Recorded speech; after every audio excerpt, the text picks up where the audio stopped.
Bangladesh, a nation that had carved out its independence through a fierce and bloody struggle, has always had a complex relationship with its political leadership.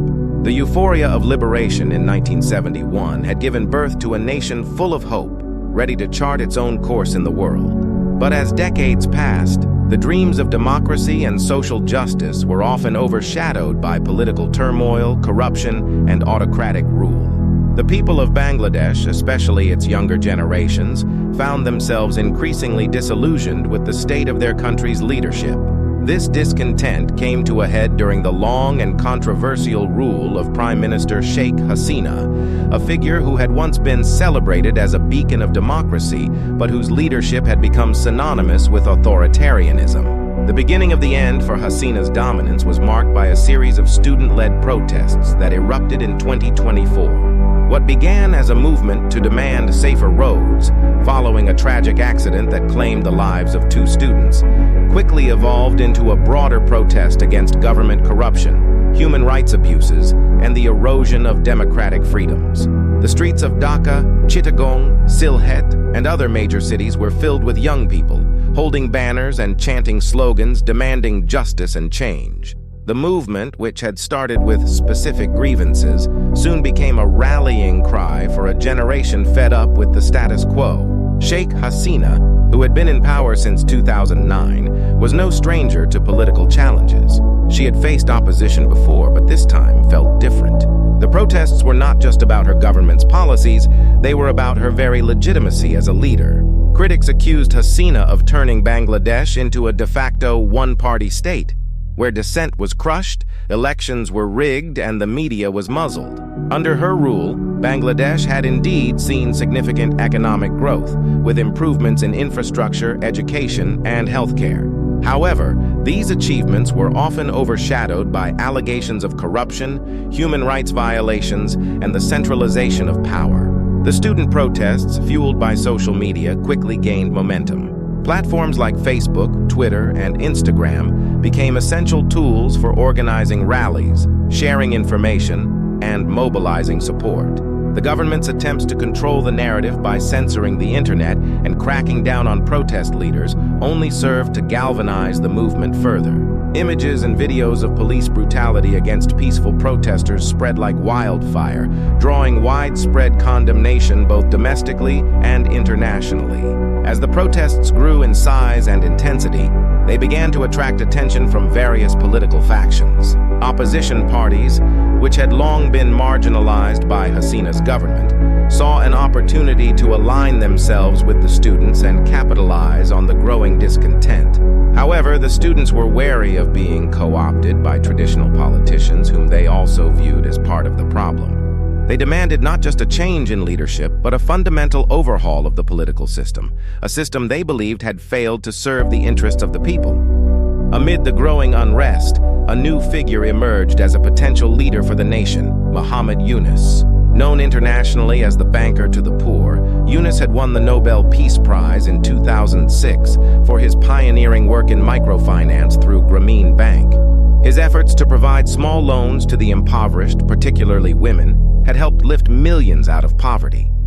Yunus was widely respected both in Bangladesh and abroad for his commitment to social justice and his innovative approach to solving economic problems.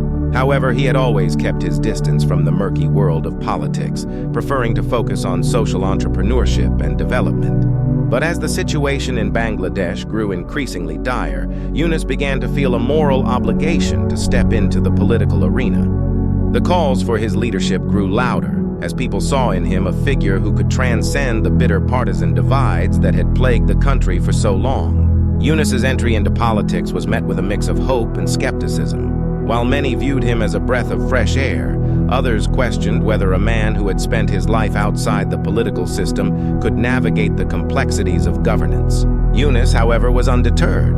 He announced his candidacy for prime minister, framing his campaign around the principles of transparency, accountability, and inclusive growth. He promised to root out corruption, restore democratic institutions, and ensure that the benefits of economic development were shared more equitably among all Bangladeshis. His platform resonated with the youth, who had been at the forefront of the protests, and who saw in Yunus a leader who truly understood their aspirations and frustrations. The announcement of Yunus's candidacy sent shockwaves through the political establishment. Sheikh Hasina, who had long dominated the political landscape, suddenly found herself facing a formidable challenger. The ruling party, the Awami League, went into overdrive, trying to discredit Yunus by dredging up old controversies and accusing him of being out of touch with the realities of governance. But these attacks only seemed to strengthen Yunus's resolve and increase his popularity among the electorate. The campaign that followed was one of the most intense and polarizing in Bangladesh's history. The country was divided, with Hasina's supporters arguing that her experience and track record made her the best choice to lead the nation, while Yunus's supporters saw him as the only hope for real change. The rhetoric on both sides grew increasingly heated, with accusations and counter-accusations flying in the media. Meanwhile, the student movement that had sparked the protests continued to play a pivotal role in shaping the discourse, holding rallies, organizing debates, and using social media to keep the pressure on both candidates. As Election Day approached, the tension in the country was palpable. There were widespread fears of violence, voter intimidation, and electoral fraud. The international community watched closely, with many governments and organizations urging calm and calling for a transparent and fair election process. Observers were sent to monitor the polls, and there were numerous appeals for both sides to respect the outcome of the vote. On the day of the election, Bangladeshis turned out in record numbers to cast their ballots. The scenes at polling stations were a testament to the country's deep commitment to democracy, despite the challenges it had faced. Elderly voters who had witnessed the birth of the nation stood in line alongside young first-time voters who had grown up in a very different Bangladesh. The atmosphere was one of both hope and apprehension, as people waited to see whether their votes would bring about the change they desired. When the results were finally announced, they confirmed what many had already suspected. Muhammad Yunus had won a decisive victory. His message of reform and renewal had resonated with a broad cross-section of the population, cutting across age, class, and regional divides. For many, his victory represented not just a change in leadership, but a new beginning for Bangladesh, a chance to move beyond the corruption and political infighting that had held the country back for so long. Sheikh Hasina, in a rare moment of grace, conceded defeat and pledged to support a peaceful transition of power.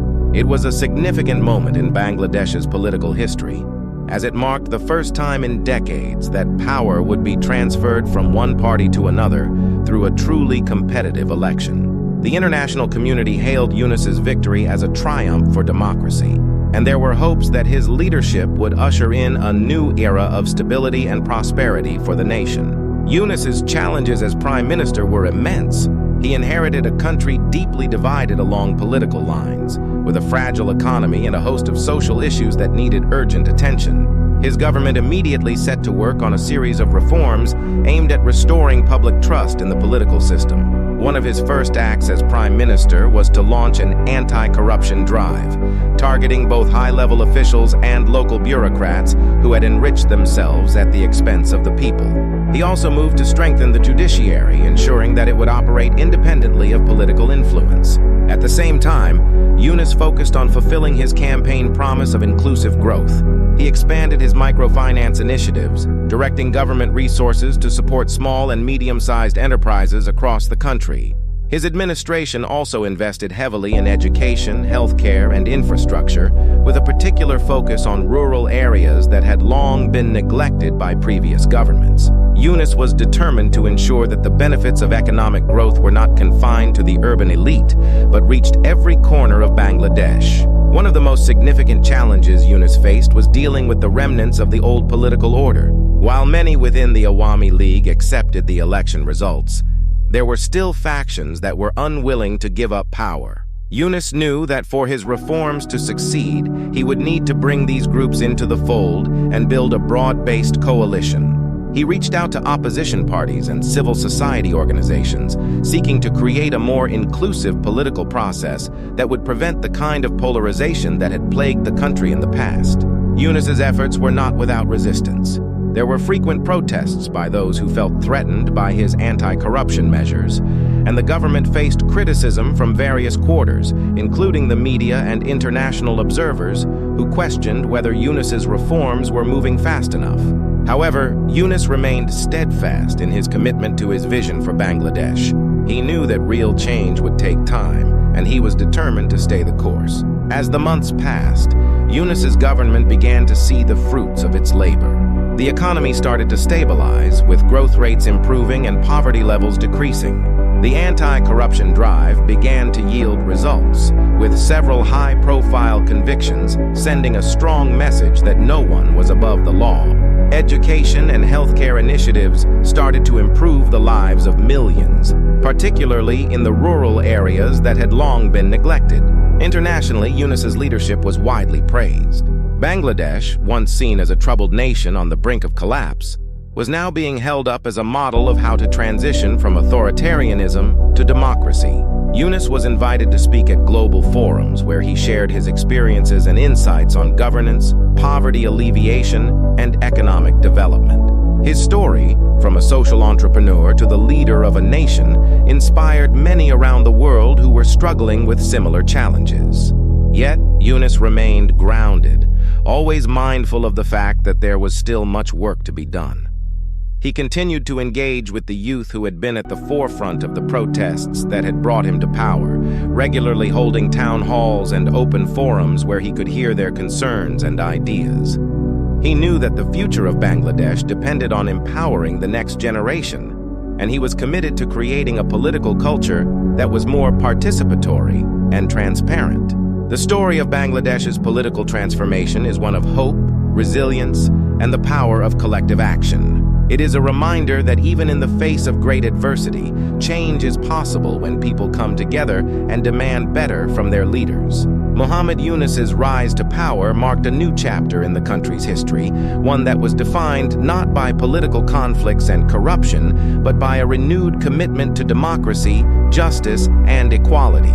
As Bangladesh continues to move forward, it does so with a sense of optimism and determination, knowing that its future is in the hands of its people.